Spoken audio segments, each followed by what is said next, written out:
Premium productions पीके की जानिब से हम आपको खुश आमदीद कहते हैं। इखलाकियात और आदाब ज़िंदगी के हवाले से मौजू है मोमिन कामिल। हज़रत अनस रज़ियल्लाहु ताला अन्हु से रिवायत है कि हजूर अकरम सल्लल्लाहु अलैहि वसल्लम ने फरमाया कि तुम में से कोई मोमिन कामिल नहीं होगा जब तक कि वो अपने भाई मोमिन के लिए वही चीज़ न पसंद करे जो अपनी ज़ात के लिए पसंद करता है। ये हदीस दर हकीकत दो कड़ियों पर मुश्तमिल है। पहली कड़ी तो ये है कि एक मुसलमान पर लाजिम है कि वो अपनी ज़िंदगी का ये दस्तूर बना ले कि मेरी ज़ात से किसी मुसलमान को किसी तरह की कोई इज़ा न पहुँचे। और दूसरी कड़ी ये है कि मुसलमान इस ज़नी असूल को अपना ज़ाब्ता हयात बना ले कि जो कुछ और जैसे सलूक और मामलात को वो अपने लिए पसंद करता है वही दूसरे मुसलमान के लिए भी पसंद करे। मसलन हर शख्स अपनी ज़ात के लिए ये पसंद करता है कि कोई मुझको नुकसान न पहुंचाए, कोई मेरी बेआबरूई न करे, कोई मेरे साथ बदसलूकी और बदमुआमलगी न करे, कोई मुझे धोखा और फरेब ना दे, कोई मुझको और मेरे रिश्तेदारों और मोहब्बत वालों को ना सताए। यूं ही हर शख्स अपने लिए ये पसंद करता है कि मुझे इज़्ज़त व आबरू, माल व दौलत और तंदुरुस्ती व सलामती मिले, मेरी हर चीज़ अच्छी हो, मेरी ज़िंदगी अच्छी गुजरे, मुझे हर तरह का आराम और राहत मिले, वगैरह वगैरह। अब इस हदीस पाक की रोशनी में हर शख्स पर लाजिम है कि वो अपनी ज़ात के लिए जो कुछ और जिन जिन चीज़ों को पसंद करता है वही हर मुसलमान के लिए भी पसंद करे। और जाहिर है कि जब कोई मुसलमान इस तर्ज फ़िक्र और इस तरीक़ा को अपनी ज़िंदगी का दस्तूर हयात बना लेगा तो फिर वो किसी मुसलमान की कभी भी कोई हक तलफ़ी नहीं करेगा, और वो हिर्स व हसद, बुग़्ज़ व कीना, निफाक व शिकाक, जंगो जिदाल, कुश्तो क़ताल वगैरह तमाम इखलाक रज़ीला से आईना की तरह साफ शफाफ हो जाएगा और मुस्लिम माशरा आराम और राहत और अमन व चैन की एक जन्नत बनकर सारी दुनिया के लिए बैसे कशिश और तमाम अक़वाम आलम के लिए जाज़िब नज़र बन जाएगा। और अमन की मतलाशी और सकून व इत्मीनान की भूखी प्यासी दुनिया को इस्लामी माशरा के दामन रहमत में पनाह मिलेगी। और फिर हम मुसलमान इस मंजिल पर होंगे कि अलल ऐलान सारी दुनिया में ये ऐलान नशर कर सकें कि कह दो ये एटम और साइंस के मतवालों से, कह दो ये एटम व साइंस के मतवालों से, थाम लो दामन हक अब भी संभल जाओगे, घर गया तुमने मोहम्मद की इताअत से गुरेज, अपनी भड़काई हुई आग में तुम जल जाओगे। इस हदीस पाक को इमाम मुस्लिम, तिरमिज़ी, निसाई ने अपनी अपनी किताबों के किताबुल ईमान में नकल फरमाया है।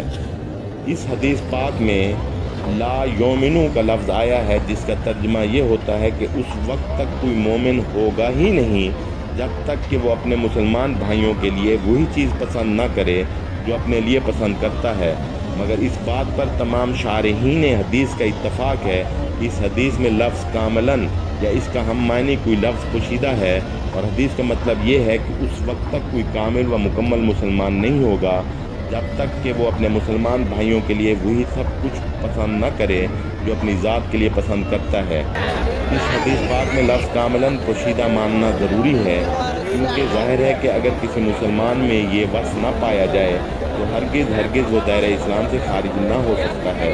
इस खूबी के ना रहने की सूरत में भी अगर कोई शख्स तमाम तर ज़रूरियात दीन पर ईमान रखता है तो वो मुसलमान ही कहलाएगा। और ये बात है कि इसके इस्लाम की खूबियों में कुछ नुकसान रहेगा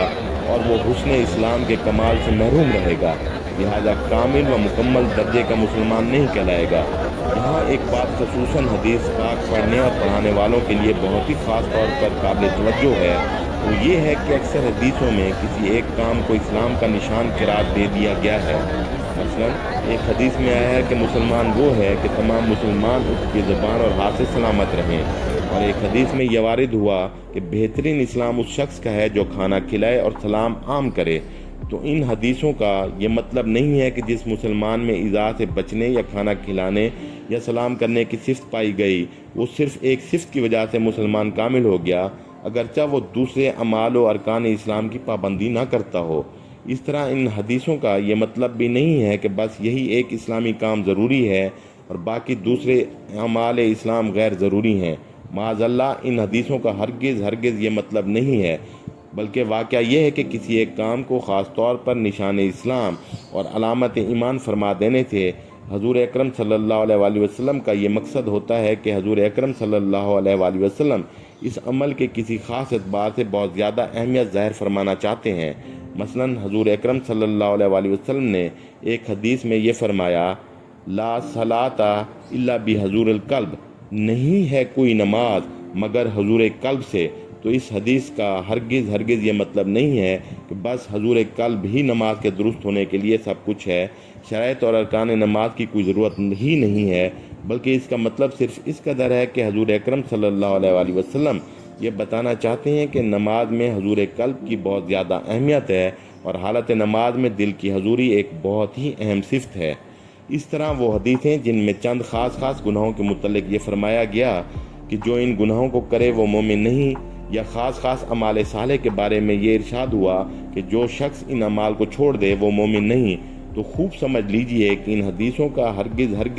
یہ منشا اور مقصد نہیں ہے کہ وہ شخص دائرہ اسلام سے خارج ہو کر کافر ہو گیا، بلکہ ان سب حدیثوں کا مقصد صرف یہ بتانا ہے کہ ان گناہوں کا کرنے والا اور ان اعمال صالحہ کا چھوڑنے والا کامل درجے کا مسلمان نہیں ہے، اور ایک مومن کامل کے اعلیٰ درجات اور بلند مقام سے محروم ہے۔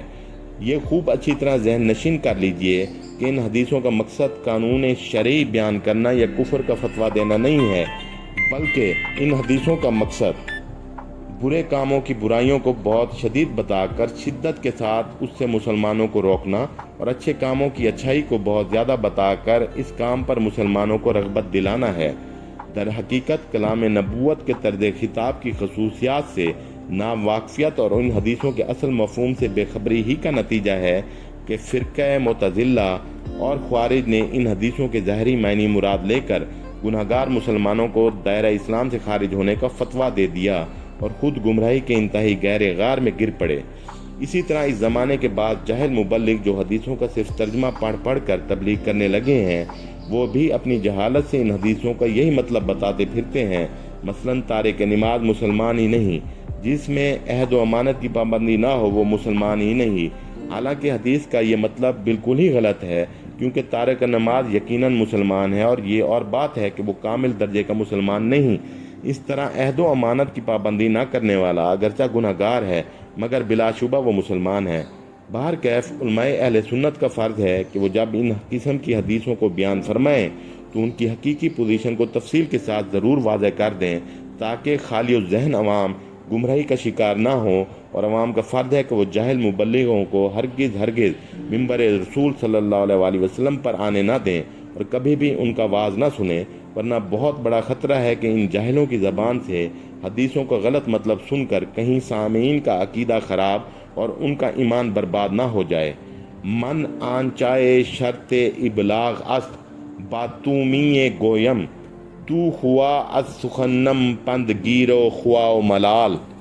آخر میں آپ کو گزارش کرتے چلیں کہ سخی بنیں اور سخاوت کو پسند کریں، ہمارے چینل کو لائک اور سبسکرائب کریں، اور اپنے تمام دوستوں، اقربا، عزیزوں اور رشتہ داروں کو چینل لائک اور سبسکرائب کرنے کی ترغیب و تحریک دیں، تاکہ ہماری تقویت اور حوصلہ افزائی ہو اور آپ کو تمام معلوماتی ویڈیوز کا بر وقت ابلاغ ممکن ہو۔ ہم آپ کو شکریہ ادا کرتے ہیں۔